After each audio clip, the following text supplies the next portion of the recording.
Good evening. Good evening and welcome.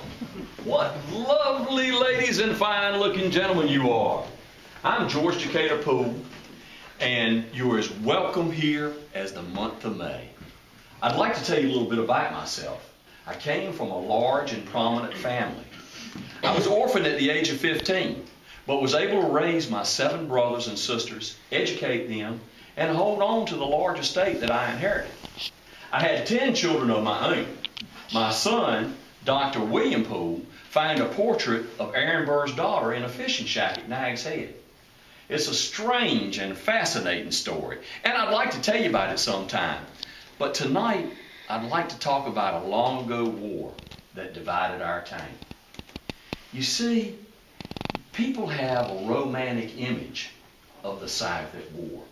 Everyone rallied around the stars and bars, fighting against them dirty Yankees. But that's not the way it was at all. I myself was a Union sympathizer. Does that shock you? Many of us were, and many prominent citizens. You see, we felt that the best way to preserve our way of life was to preserve the Union. There were many Union sympathizers in all classes, and they became stronger as the war went on. We felt like the Confederate government lacked commitment in our area. They'd take units from all over eastern North Carolina to fight in battles, but when it came time to respond here, would respond weakly or not at all. General Robert E. Lee was even made aware of this, but he did nothing about it. So you see, morale was low. There was a feeling of abandonment. But now let's add insult to injury. General Robert E. Lee called for provisions from eastern North Carolina more than once. He took the bounty of our plantation to feed his army. But when General Hinton called on General Pickett to respond to a battle that was about to occur in eastern North Carolina, and General Pickett hesitated, General Hinton said, think of all the livestock that would be lost in a Union army. In other words, he appealed to the Army's greed, where pork and bacon trumped human lives. As a result, Confederate soldiers started to jump to Union lines. The rebels even created this story to frighten slaves and ignorant whites. They said that a horn grew out of a Yankee's head and he'd eat any Southerner that crossed the Union lines. Well, this deterred no one. Nobody was stupid enough to believe anything like that. And then there was a guerrilla problem. Confederate soldiers were paroled in and around Elizabeth City.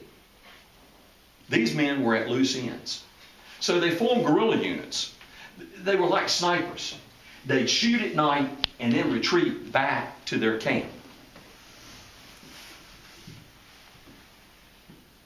Union sympathizers were very afraid of these guerrillas because they were afraid that they would burn down their houses, their barns, kill their livestock, and even threaten lives.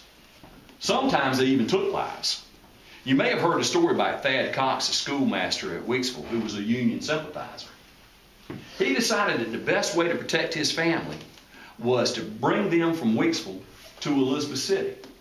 Well, the guerrilla rebels heard about this, so they lay at wait at Trunk Bridge in Weeksville. And when Thad Cox's carriage went across that bridge, they opened fire, killing Thad Cox, his pregnant wife, and his young daughter. Rumor had it that Thad Cox even took his young daughter to shield the bullets. But this was an untruth started by Confederate sympathizers. So you see, the guerrilla problem really was bad. And it took the devil himself to eradicate it.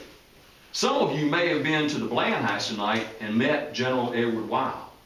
He was a mean and wicked man with bad ways. But he did what he came to do, which was eradicate the guerrilla problem in eastern North Carolina. Ladies and gentlemen, there was nothing romantic about the war between the states. I saw our quaint little town divided, neighbor against neighbor, father against son. I myself was a Union sympathizer, and my son and namesake, George Poole, was a Confederate officer. But that was a long time ago. And I'm sure you folks have got someplace else to go.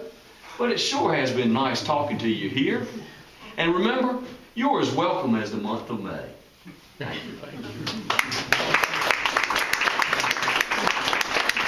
you.